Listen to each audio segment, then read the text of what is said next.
시험만 보면 문제가 잘 안 풀리는가? 끝나면 술술 풀리는 경험 한 번쯤은 해봤을 거다. 급하게 허둥지둥 풀게 되고 실수는 많이 나오고 이건 대부분이 수학 문제를 풀 때 잘못하고 있는 이 습관 때문이다.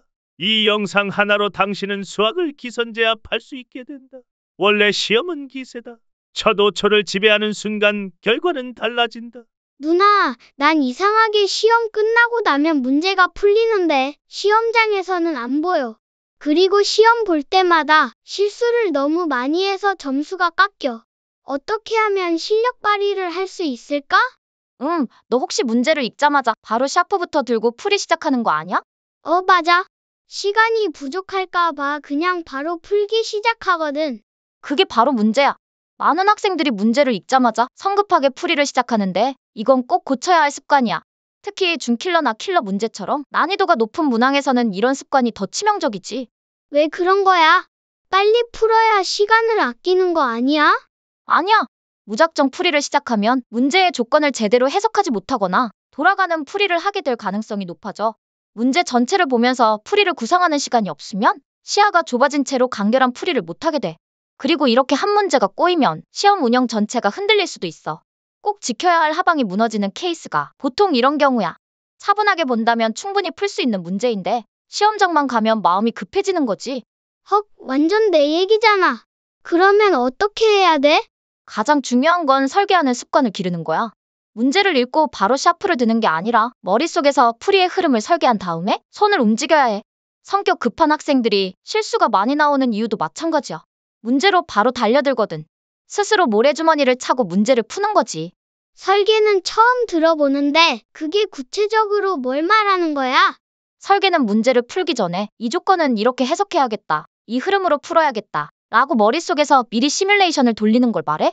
예를 들어 그래프 개형을 먼저 관찰하면 쉽게 풀리는 문제를 굳이 복잡한 식으로 접근하면 시간도 낭비되고 효율도 떨어지겠지? 만약 바로 문제에 달려들면 미지수 파티하면서 불필요한 풀이를 하게 될 가능성이 높아. 내가 이 문제를 가장 간결하게 풀기 위해서는 어떤 풀이를 해야 할지 미리 머릿속에서 어느 정도 구상을 하고 샤프를 들어야 된다는 거야. 아, 그러니까 문제를 읽고 바로 풀이로 들어가는 게 아니라 어떻게 풀지 머릿속에서 먼저 큰 그림을 그려보라는 거구나.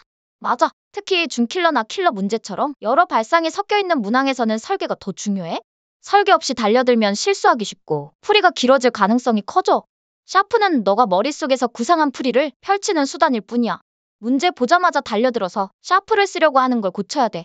그러면 내가 설계를 안 해서 실수를 자주 했던 것일까? 실수를 안 하고 싶어. 일단 설계하는 습관 하나만으로 실수는 확 줄어들 거야.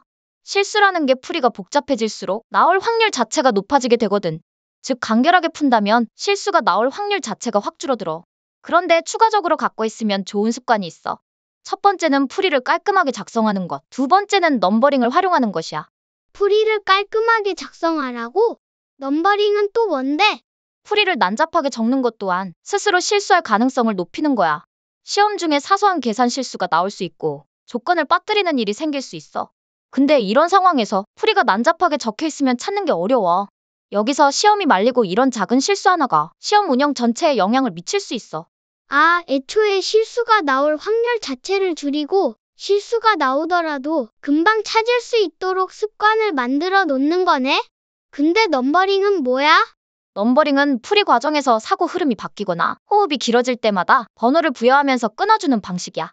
예를 들어 가나다 세 가지 조건이 있는 경우 너가 다 가나 순서대로 해석하는 게 좋겠다라는 설계를 했다고 하자. 그러면 그 세 가지 조건 해석을 넘버링으로 끊어서 풀이 흐름을 나누는 거야. 이렇게 하면 사고 과정이 명확해지고 마찬가지로 실수가 발생해도 그 위치를 빠르게 찾아낼 수 있어. 오, 그러면 내가 어디서 틀렸는지도 쉽게 알 수 있겠네? 맞아. 특히 준킬러 문항은 다양한 발상이 섞여 있기 때문에 넘버링이 더 중요해져. 넘버링을 활용하면 풀이 과정이 체계적으로 정리되고 실수로 인한 시간 낭비도 줄일 수 있어. 근데 누나, 이걸 평소 공부할 때부터 연습해야 한다고 했잖아? 구체적으로 어떻게 하면 되는 거야?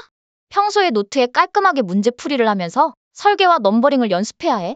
먼저 문제의 조건을 차분히 읽으면서 중요한 정보를 표시하고 머릿속에서 풀이의 흐름을 설계해봐.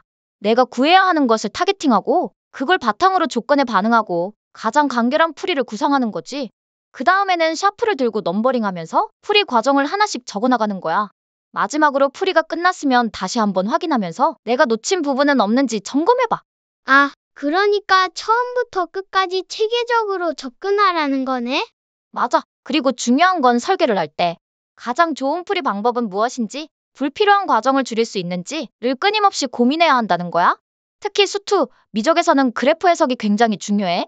출제자가 그래프 풀이를 의도했는데 식으로 우당탕 풀어내면 그것 맞춰도 잘한 게 아니거든. 조건에 반응해서 풀이 가닥을 잡아보는 연습을 반복해야 해. 근데 누나, 이런 걸 연습하려면 시간이 좀 걸릴 것 같은데. 시험장에서 바로 적용할 수 있을까? 평상시 갖고 있던 습관을 한순간에 고치기는 당연히 어려워. 그래서 평소에 연습하는 게 중요해. 손바닥에 5초를 적어놓거나 문제 해석 초반부에 샤프를 내려놓는 습관을 갖거나 이 습관을 체화하기 위해 노력해봐. 그리고 실물을 볼 때도 시험 운영 피드백을 하며 내가 설계와 넘버링 방식을 잘 적용했는지 확인해야 해. 실무는 단순히 점수, 등급만 확인하려고 보는 게 아니라 시험 운영 방식을 점검하고 개선하기 위한 도구로 활용해야 하거든. 전에 알려줬던 실수 줄이는 습관성 피드백도 기억하지? 응, 누나 덕분에 나 실수가 많이 줄었어. 계속 실수 노트에 습관성 피드백 적으면서 자주 보니까 확실히 내가 자주 했던 실수가 더 이상 반복되지 않더라고. 잘하고 있네. 수능 전까지는 많이 풀어보고 많이 실수해보면서 배워가는 게 정말 중요해. 그리고 계속해서 공부 대상은 줄여나가야 된다는 것도 기억하지? 아는 것을 반복하는 건 의미 없어. 계속해서 너의 약점을 찾아내고 그걸 보완하는 방향성으로 공부해. 약점을 강점으로 바꿔나가는 게 진짜 공부야. 너가 하고 있는 공부를 주기적으로 점검하면서 메타인지를 잘 활용하고 있는지 끊임없이 피드백해봐. 무지성 공부는 절대 안 돼. 걱정 마, 나 발전하고 있다고. 오늘 하나 더 배웠네. 평상시 공부할 때도 계속 설계와 넘버링을 할 수 있도록 의식하면서 공부해야겠다. 맞아. 기초 개념만으로 풀리는 단순한 문제는 평소대로 풀면 돼.